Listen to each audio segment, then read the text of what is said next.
सबसे पहले तो जो एक इंसिडेंट जिसको लेकर के बहुत सियासत की गई, इंफॉर्मेशन मिनिस्टर पंजाब और वफाकी इंफॉर्मेशन मिनिस्टर जो है, इन दोनों की प्रेस कॉन्फ्रेंसेस सरकार को भारी पड़ गई हैं।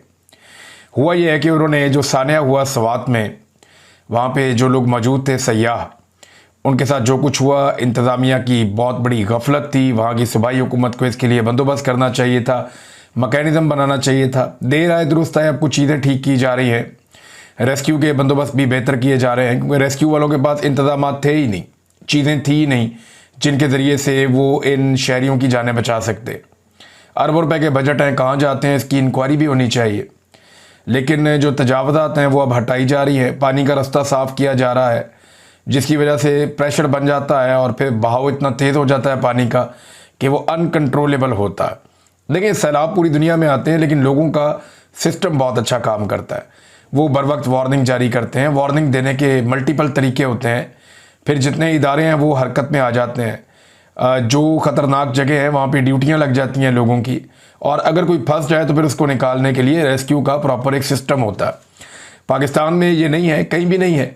लेकिन इसके ऊपर जब सियासत की पंजाब ने और वफाक ने, ये दो सूबों की जानिब से जो उनकी हुकूमतें हैं, इन्होंने अपने अपने इंफॉर्मेशन मिनिस्टर को कहा कि जी ये मौका गनीमत जानो और अटैक कर दो पाकिस्तान तहरीक इंसाफ की हुकूमत पे।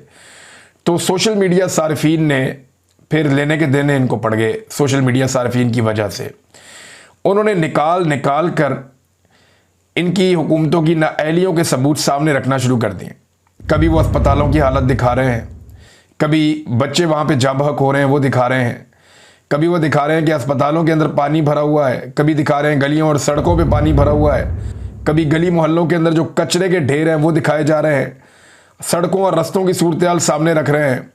तो एक एक ऐसी चीज़ जो पंजाब हुकूमत ने बहुत बुरी की है, इनकी नालायकी, इनका नकम्मापन, वो सारा कुछ निकाल कर सामने रखा जा रहा है, और वफाक के साथ भी यही किया जा रहा है। तो जब आप एक चीज़ को अपनी सियासत के लिए इस्तेमाल करते हैं, एक अफसोसनाक वाक़े को, तो उसके बाद वापस वही चीज़ आपके ऊपर आती है। और अगर नालायकी का और नकम्मेपन का कोई एक मुकाबला करवाया जाए तो मुझे नहीं लगता कि शरीफ ख़ानदान का कोई मुकाबला कर सकता है। इन्होंने लगभग 30-40 साल इक़्तिदार के मज़े लिए, लेकिन एक भी अस्पताल ऐसा नहीं बनवा पाए जहाँ पे ये अपना इलाज करवा सकें, एक भी स्कूल ऐसा नहीं बनवा पाए जहाँ पे ये अपने बच्चों को पढ़ा सकें, एक भी सिस्टम ऐसा डेवलप नहीं कर सके जो इनके रहने के काबिल हो। ये फिर भागते हैं पाकिस्तान से बाहर और उन मुल्कों में जाकर रहते हैं जहाँ पे इनकी औलाद खुश रहती है।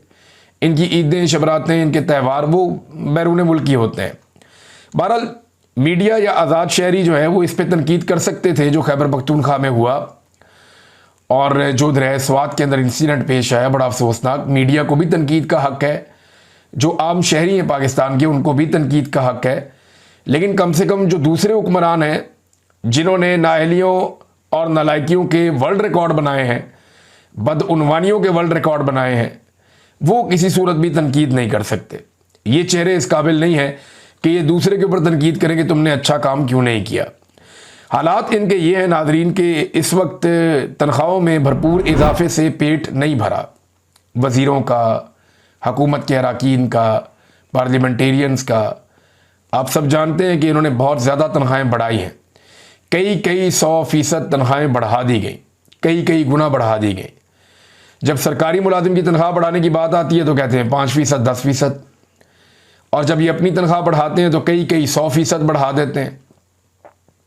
तो तनख्वाहों से जब इनका पेट नहीं भरा तो अब इन्होंने किया ये है कि वज़रा के दफ्तरों की तज़ीन व आराइश का काम शुरू करवा दिया कि जितने वज़ीर हैं ना उनके दफातर को सजाया जाए, बेहतरीन फर्नीचर, बेहतरीन खूबसूरत चीज़ें, कारपेट्स, ज़बरदस्त काम किया जाए, नई चीज़ें लाकर वहाँ पे रखी जाएं।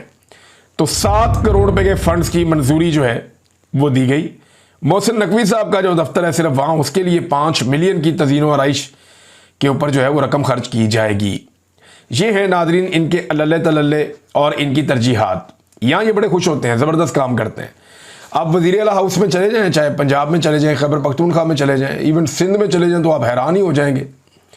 गवर्नर हाउसेज में आप चले जाएं, बलूचिस्तान में भी बेशक चले जाएं। मैं सूबों की बात कर रहा हूँ, वफाक की भी बात नहीं कर रहा।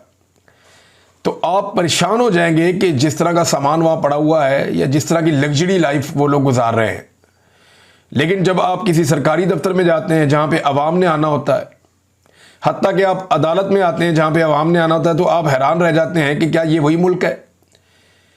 کیا یہ اسی نظام کے تحت چلنے والی جگہ ہے؟ تو جہاں غریب آدمی نے آنا ہے، عام آدمی نے آنا ہے، اس کا بیڑا غرق کیا ہوا ہے، اور جہاں انہوں نے خود رہنا ہے اس کو عالی شان بنایا ہوا ہے۔ بار بار ڈی سی کے گھروں کے اور دفاتر کی تزئین و آرائش کی جاتی ہے، ان کی دیواریں تعمیر کی جاتی ہیں، ان کے اوپر نئے نئے ڈیزائن بنائے جاتے ہیں، اور یہ سلسلہ پاکستان میں بڑے لمبے عرصے سے چل رہا ہے۔ تو اشرافیہ کا پاکستان کچھ اور ہے، عام آدمی کا پاکستان کچھ اور ہے۔ جب عمران خان صاحب کو اقتدار سے نکالا گیا تھا، اس وقت جو ڈیٹا اویلیبل تھا اس کے مطابق 16 ارب ڈالر کے ذخائر عمران خان صاحب چھوڑ کر گئے تھے قومی خزانے میں۔ 16 ارب ڈالر کہا جاتا ہے کہ وہ چھوڑ گئے تھے۔ اب ایک بار پھر جو ہے وہ ذخائر بار بار کم ہو جاتے ہیں۔ اس حکومت کو پیسے جمع کرنے آتے ہی نہیں، نہ ان پہ کوئی بھروسہ کرتا ہے، باہر سے انویسٹمنٹ نہیں آ رہی، پاکستان میں سرمایہ کاری بالکل کم ہو چکی ہے، پاکستان کے اندر سے بھی لوگ پیسہ لے لے کر پاکستان سے باہر جا رہے ہیں، سرمایہ کار جو ہیں ان بالکل دلچسپی اس حکومت کے اندر نہیں دکھا رہے، اس نظام کے اندر نہیں دکھا رہے، تو یہ پیسے بار بار بہت کم ہو جاتے ہیں۔ پھر یہ قرضہ لے کر پورا کرتے ہیں، پھر کم ہو جاتے ہیں، پھر قرضہ لے کر پورا کرتے ہیں، پھر کم ہو جاتے ہیں۔ یہ بڑی مشکلوں سے 10 ارب ڈالر تک پہنچتے ہیں اور پھر رقم کم ہو جاتی ہے۔ اب اس وقت جو اعداد و شمار ہیں ان کے مطابق 8.9 ارب ڈالر کے ذخائر، اور دوبارہ پاکستانی حکومت پہنچ گئی چائنا کے پاس کہ جناب ہمیں مزید قرضہ دے دیں۔ تو چائنا کے ساتھ انہوں نے ایک اور معاہدہ کر لیا جس میں 3.7 ارب ڈالرز کا قرض انہیں ملے گا۔ اب یہ جو اس وقت حکومت ہے نا، یہ اسٹیبلشمنٹ ہے پاکستان کی، یہ اسی بات کو معیشت کی ایک بہت بڑی کامیابی سمجھتے ہیں کہ انہیں قرضہ مل جائے۔ یعنی معیشت کی کامیابی تو اس میں ہوتی ہے نا کہ آپ کے ملک میں بہت بڑی انویسٹمنٹ آ جائے، باہر سے سرمایہ کار بہت سارا پیسہ لے آئیں، یہاں پہ انفراسٹرکچر بنانا شروع کر دیں، امپلائمنٹ جنریٹ ہونا شروع ہو جائے، پاکستان کے اندر جو لوگ ہیں ان کو سرمایہ کاری کے اوپر اعتبار آ جائے کہ اگر سرمایہ کاری کریں گے تو ہمارا پیسہ ضائع نہیں ہوگا، وہ اپنا پیسہ پاکستان کے باہر بھیجنے سے بہتر ہے کہ پاکستان میں خرچ کرنا شروع کر دیں۔